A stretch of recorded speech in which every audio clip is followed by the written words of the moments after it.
जी लिखड़न के अन्या ताईं याद कयो विंदो आहे जॾहिं त सिंध जा मशहूर फनकार संदसि शायरी खे ॻाईंदे फ़ख्र महसूस कंदा आहिनि। उस्ताद पीरल कंबर जी 16वीं वर्सी जी मुनासिबत सां संदसि ज़िंदगीअ जो अहवाल अदनान भट्टी जी हिन रिपोर्ट में। उस्ताद पीरल कंबर मीरो खान तालुके जे ॻोठ भट्टी में 17 जुलाई 1933 ईस्वी में इमाम बख्श सूमरे जे घर में जनम वरितो। संदसि छठी जो नालो पीर मोहम्मद रखियो वियो। पाण इब्तिदाई तालीम कंबर मां हासिल कयाईं।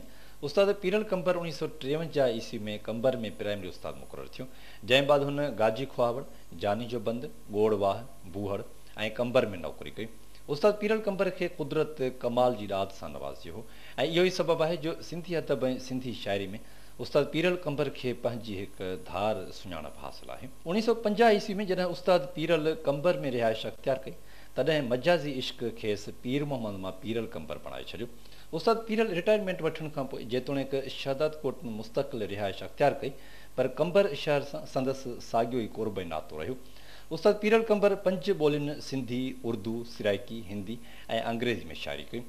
उस्ताद पीरल कंबर सिंधी फिल्मुनि लाइ काफ़ी गीत लिखिया ऐं उन वक़्त जे मशहूरु सिंधी फिल्मुनि सोरठ, हारी, पराई ज़मीन, सोढा पुट सिंध जा, गैरत जो सवाल ऐं ॿियनि खोड़ फिल्मुनि में संदसि गीत ॻाया विया। उस्ताद जा 30,000 खां वधीक शाइर आहिनि।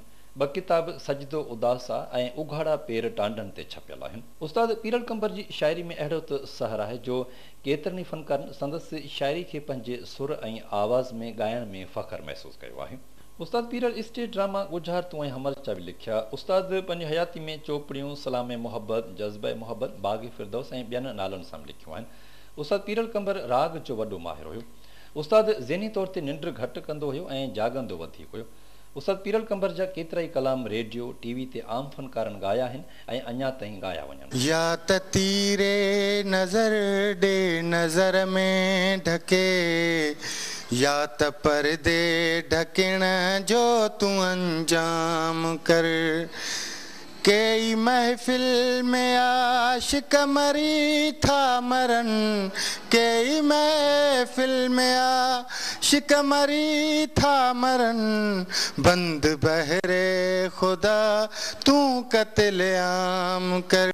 आहली रात चांडो की पई आठरी, वक्त खुशहाल ख्वाबन जो आयो वरी।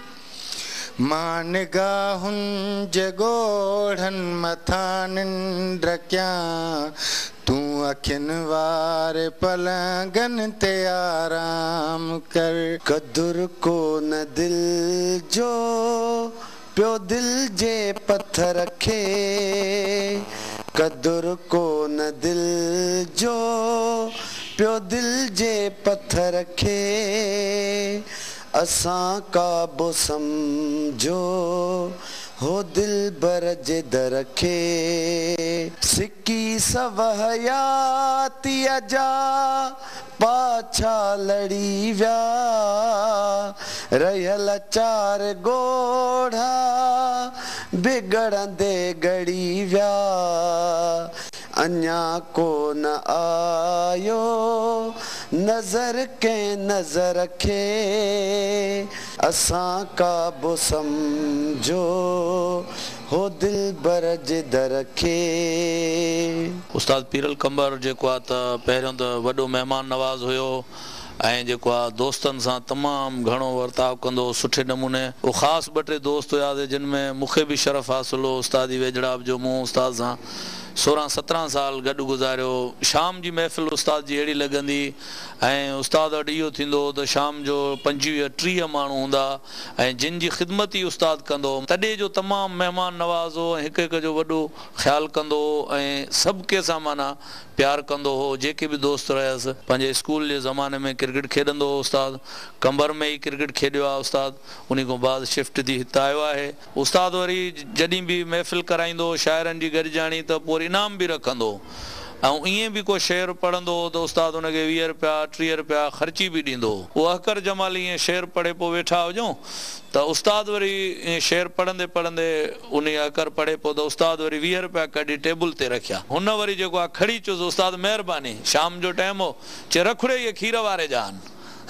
इहे हिकिड़ी अहिड़ी ॻाल्हि हुई जेके असां कोन विसरंदे। ॾाढो खिलियासीं। वॾे पाए जो शाइर हुयो ऐं उहो मूंखे ॾाढी शइ वणंदी हुअसि त हिकिड़ी हुअसि त कैसाण मुंहिंजी दोस्तो मोहबत अञा बि आहे, कैसाण मुंहिंजी दोस्तो मोहबत अञा बि आहे, पथर सां गोया शीशे जी निस्बत अञा बि आहे, कीअं चओ मां वञी संग लाॾो ॻोढ़ा ॻाढ़ियां, मुंहिंजे अखियुनि में गैरत अञा बि आहे, किथे ताजमहल थो ठहे हिकु क़ब्र जे मथां, किथे तंग हिकु चिराग लाइ तुरबत अञा बि आहे, मोहबत जो मीम हे बे ते तंग थो ॾिसां, मोहबत जो मीम हे बे तंग थो ॾिसां, दरमियान दिलि जे दौलत अञा बि आहे। उस्ताद पीरल कंबर तमामु हिकिड़ो महान शाइर हुयो ऐं असां जॾहिं बि जिते बि जंहिं महफ़िल में वेंदा हुआसीं त उस्ताद पीरल कंबर जूं काफ़ियूं चवंदा रहंदा हुआसीं ऐं हाणे हींअर बि चवंदा रहंदा आहियूं। अॼु बि असां उनजी शाइरी ॻाईंदे फ़ख़ुरु महसूसु कंदा आहियूं। ज़ुल्फ़नि सां रखियुमि ज़ौक़ तवारनि वंगे विधो,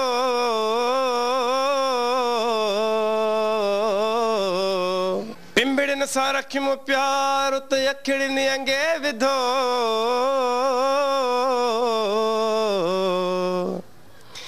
पीरल न कयो भर वसो नांगन जे नीह ते, गोगे ज़मा खे आख पुरई डंगे विधो, न खणो अखियूं मादा खे कज़ा चई न विझां, दवा खे ज़हर ज़हर खे, दवा खे ज़हर ज़हर खे, दवा चई न विझां, न खणो अखियूं मादा खे कज़ा चई न विझां, सितम न कर तूं अखियुनि जो अखियुनि खे सिंगारे, कजल जेरे हख करे वो भला चई न विझां, आ हिकिड़ो दफ़ो तूं ओरे छॾियां मां सुन में तोखे तोरे मुअल जीअरो थियां है, मुअल जीअरो थियां, आ हिकिड़ो दफ़ो तूं ओरे छॾियां मां सुन में तोखे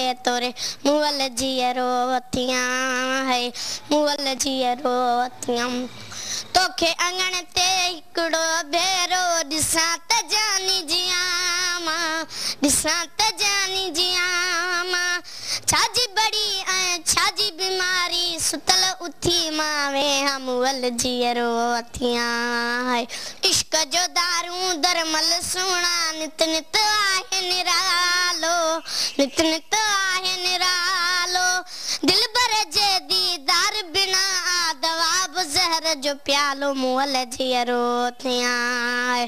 उस्ताद पीरल कंबर सॼी उमिरि शादी न कई, छाकाणि जो खेसि इश्क मजाज़ी खां पोइ इश्क हक़ीक़ी थी वियो।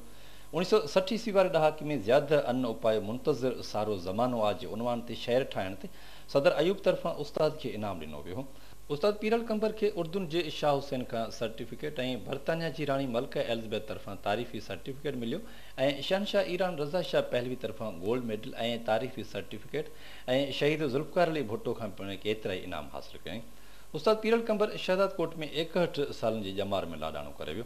संदसि आख़िरी आरामगाह कड़क कब्रिस्तान शहदाद कोट में आहे।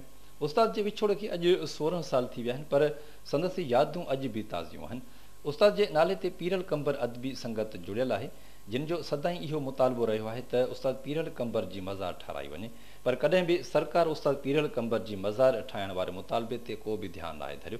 इन वक़्तु जॾहिं हिकु जमहूरी सरकार क़ाइमु आहे, उस्ताद पीरल खे शिदाकोट जो हर माण्हू पंहिंजो भाउ सम्झंदो हो, को पीउ सम्झंदो हुयो ऐं उस्ताद पीरल में एॾियूं खूबियूं हूंदियूं, जेको बि हिकिड़ो दफ़ो उन वटि वेंदो त उहो हमेशह हमेशह लाइ हिरी पवंदो ऐं बार बार ईंदो रहंदो, पंहिंजे शागिर्दनि जा मुक़ाबिला कराईंदो, 50 रुपया इनाम रखंदो, कॾहिं 20 रुपया इनाम रखंदो, तरह ॾींदो, उन तरह ते टाइम ॾींदो त 20 मिंटनि में लिखो, 15 मिंटनि में लिखो, पोइ ॾिसंदो पहिरीं ॻाल्हि त बर वज़न ॾिसंदो, उनखां बाद पोइ ख़्यालु ॾिसंदो त कंहिंजा ख़्याल भला आहिनि ऐं उहो इनाम ॾींदो। अॼु ताईं असांखे सरकारी हिकिड़ो रुपयो बि न मिलियो आहे, न का सरकार असांजी कॾहिं बि मदद कई आहे, इहो शहरी असांजी हेल्प कंदा आहिनि। उस्ताद जी वरसी 16वीं वरसी आहे, उस्ताद जे करे जेकी कुझु असांखे शोहरत मिली आहे त असां एतिरो सोचियो बि न हुयोसीं त एॾे अदीबनि सां असां मिलंदासीं ऐं इहे अदीब असां वटि कॾहिं अची बि सघंदा। मज़ार ईअं ॿधराई आहे, बाक़ी मथां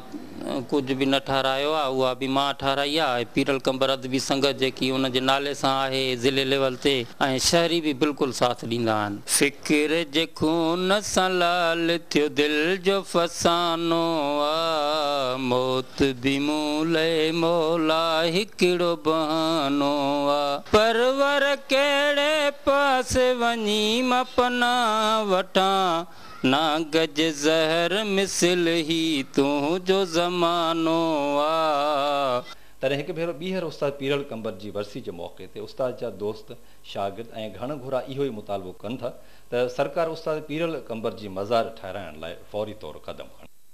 नाज़रीन, तेल जे